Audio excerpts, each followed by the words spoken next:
Welcome to লবঙ্গ family. আজকে দেখাবো চিকেন কারি।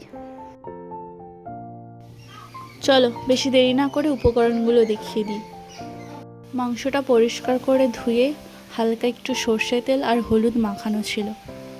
পেঁয়াজ কুচি, টমেটো কুচি, আদা রসুন বাটা, কাঁচা লঙ্কা বাটা, 2 চামচ লঙ্কার গুঁড়ি আর 1.5 চামচ হলুদ এখানে জল দিয়ে গুলিয়ে নেওয়া হয়েছে।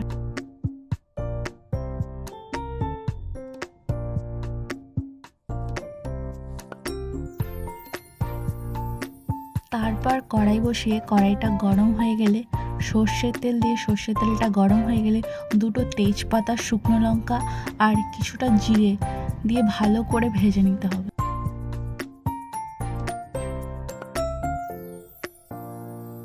রাখা পেঁয়াজগুলি দিয়ে দিতে হবে।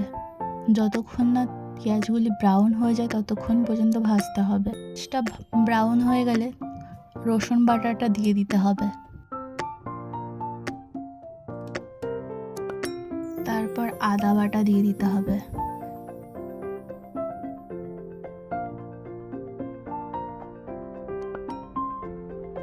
তারপর কাঁচা লঙ্কা,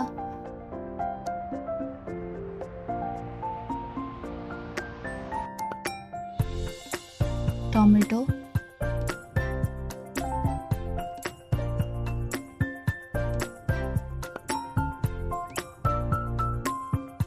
আর লঙ্কার হলুদের গোলাটাও দিয়ে দিতে হবে। তারপর পরিমাণ মতো নুন দিয়ে যতক্ষণ না মশলা থেকে তেল ছাড়ে ততক্ষণ পর্যন্ত মশলাটা ভালো করে কষিয়ে যেতে হবে। তারপর 1 চামচ ধনে জিরের গুঁড়ি দিয়ে ভালো করে মশলাটাকে কষাতে হবে। মশলা থেকে তেল ছেড়ে দিয়েছে, এবার মাংসগুলি দিয়ে দিতে হবে।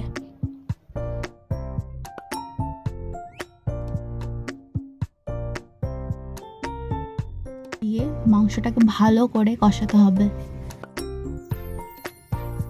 তারপর আগে থেকে ভেজে রাখা আলুগুলি মাংসের ভেতরে দিয়ে দিতে হবে।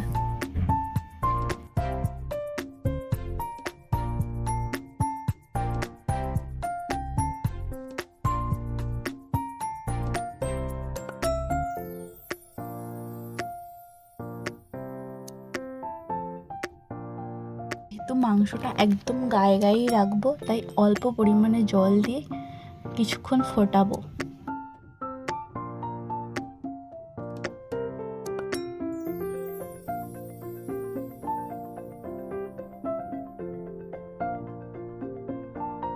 আচ্ছা, মাংসটা পুরোপুরি তৈরি। এখন ওপর থেকে কিছুটা গরম মশলা দিয়ে গ্যাসটা বন্ধ করে নেব।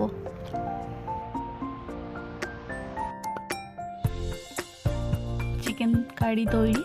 এবার সার্ভ করো গরম গরম ভাতের সাথে।